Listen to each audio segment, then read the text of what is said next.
Yeah, I don't got a lot to say. What's up, gamers? It's your boy Xenofilms Productions coming at you with another end of the year video, and yeah, I got nothing. I really got nothing. Let's start with the few good things that happened to me this year. For one, I finally graduated with a master's degree in film. I've been hanging around with some of my friends. I've gotten more into collecting figures, and I got a Nintendo Switch 2, which is pretty cool. And I've also been expanding my horizons when it came to art, like movies and games and, stuff like that. And that's all of the good things that happened to me this year. Yeah, let's talk about everything else. My Twitter escapades have practically been unchanged. Not much is new here that you haven't heard from the last two videos. I've argued with so many people over the stupidest things. In fact, just recently I argued with someone else over the historical accuracy of Nolan's new Odyssey movie that's going to come out in 2026. There weren't any interesting events that happened this year, except for one that I do actually want to talk about.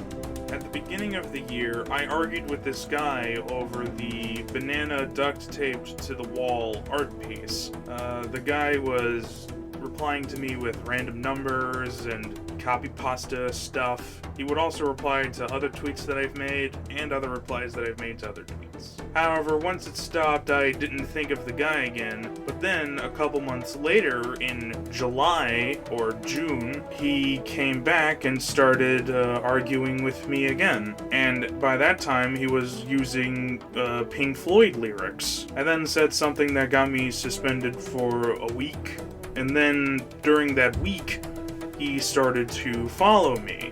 When I came back, I just asked him, "Why are you following me?" And he still replied with Pink Floyd lyrics. So I basically just sort of stopped replying to him. But he didn't stop replying, because every time I replied to someone else, or made a tweet, or argued with someone else, he was also always there replying with Pink Floyd lyrics. I didn't respond to him at all during that time. However, this only really lasted for 10 days, because at that point he just got tired of replying to me and realizing it wasn't worth his time, so he just unfollowed me. And yeah, it was a very strange 10-day period on Twitter for me. But yeah, aside from that one moment, most of my Twitter escapades have remained the same. I replied to people, I argued with even stupider people, I made a couple memes, which I uploaded a compilation yesterday that you can check out if you want to, and overall, my Twitter escapades have practically remained the same.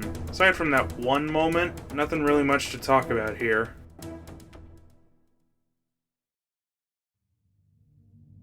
I uploaded one plush video. This is an improvement. Just like last year, I didn't really upload much of anything this year, but unlike last year, I didn't even upload anything that's relatively good, or at least things that I would consider good. The bulk of this year has been nothing but shitposts. An April Fool's special, a Halloween short, and a Christmas special, plus the meme compilation that I uploaded yesterday. There was an update video of me saying that I was gonna upload something between August or next month, but unfortunately I didn't even do that. I'll explain why later. But yeah, on the YouTube side of things, it's practically disappointing. Again, still a little bit better than 2023, but again, not by much, personally. I wished I would have done more with YouTube, especially during the time between August and right now. Much like with everything else, real life seems to be the one hurdle that gets me from doing anything at all, and in this case, it was probably the biggest hurdle of this year for me specifically. First, let's get the one thing that I know you guys would expect me to complain about, my school life. But before I complain about that, I need to put this into perspective. Unlike the bachelor's program that I did last year, the master's program worked a little bit differently. Each class that I took in the master's program was building up to me making a short film that would be shown in a theater that my school had access to. Now, at this point, I knew that I realistically shouldn't complain about me being in the hardest courses and how the master's program was about to get harder. Like, I expected it was gonna get harder. I knew it was gonna get harder. I realistically should not be allowed to complain. I'm still gonna do it though. The first few classes weren't really that bad, but once we got to the pre-production, the production, and the post-production, they were easily the hardest classes that I had to take by far. First, there was the pre-production. The pre-production is when we had to get the actors, get the crew, get the location. All of this stuff involved so much paperwork. Like, it was exhausting how much paperwork there actually was. It was also just so mentally draining to do all this paperwork, because on top of the paperwork that we had to do, we had to put all this paperwork plus some extra stuff into a film booklet, and it was just so exhausting. I hated doing the paperwork and stuff. Then we get to the production class, and there were some hiccups along the way. First off, some of the crew that I got to do the film had to drop out for one reason or another. Now, you would expect me to get angry at this, but unlike the last time where I did the bachelor's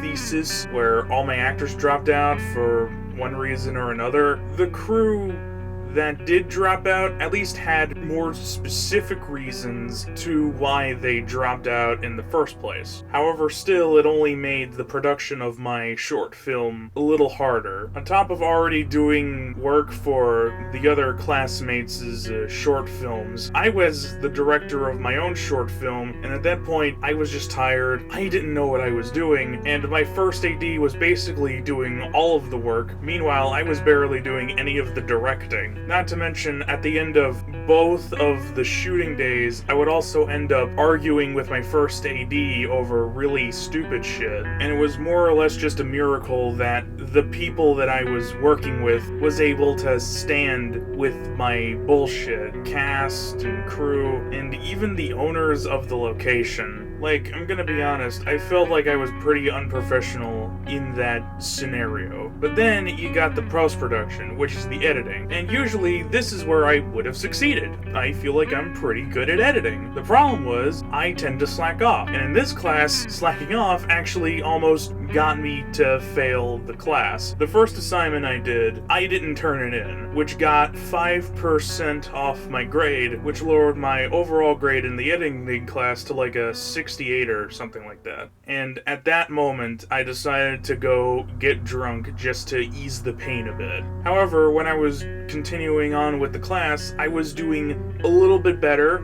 Each assignment got my grade a little bit up, though the second time I showed off a rough edit of the short film, a bunch of the faculty, like teachers and stuff, told me to reshoot one scene. Then, once I turned in the final edit, I turned it in late, and the professor deducted, like, I believe 33 points off my project, which gave me a 50% on the project, which lowered my grade down to a 73.5. However, this is a good thing because the passing grade for any class in the master's program was a 73. I got past that class through the skin of my teeth. By the time we got to the sound producing class and the business and film class, I was already dead tired, but fortunately, the sound class, and I think by extension the business class, did raise my spirits up a little bit. Like, the sound class was just really fun, it was good, it made me realize why I like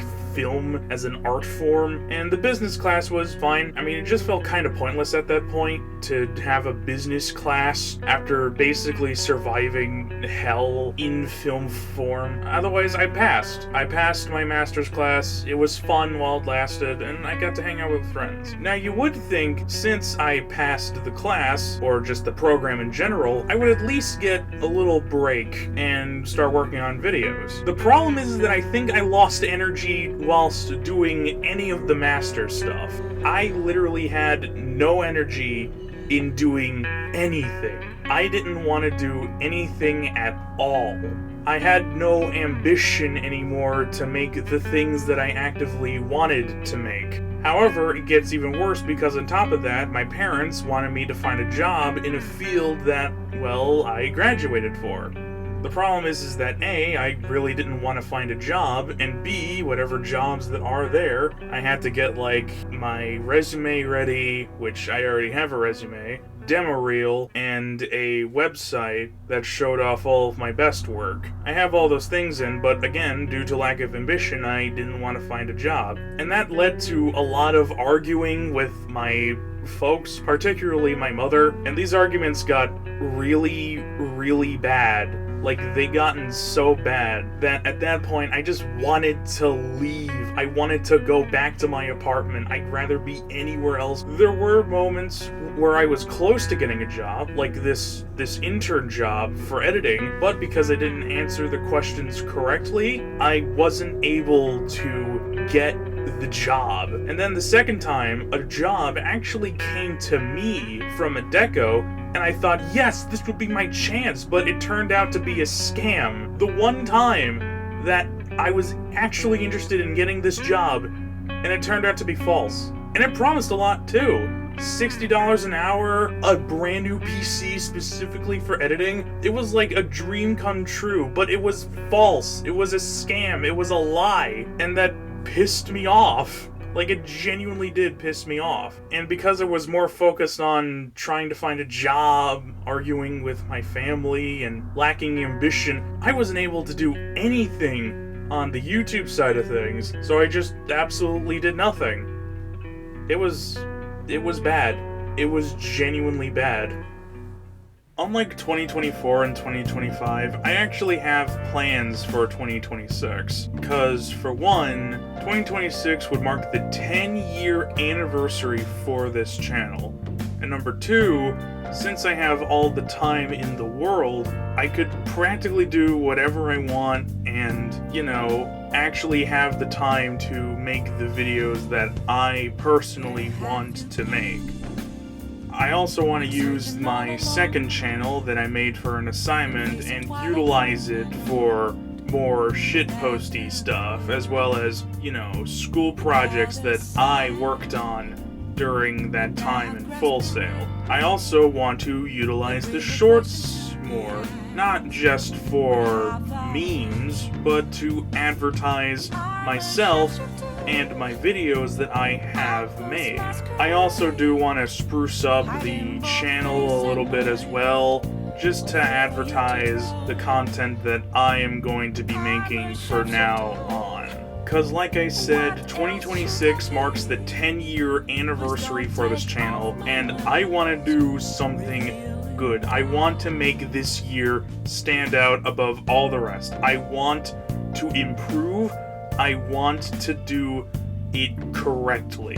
And by doing so, I want to give 2026 the best year it could possibly get. I'm also still going to try finding a job, for some extra cash, so that I can put more money in the future projects and some other things within the channel, outside the channel, just so that I can make future videos a little bit better. There's been a meme going around called the Great Meme Reset, and I feel like I should do that for my channel.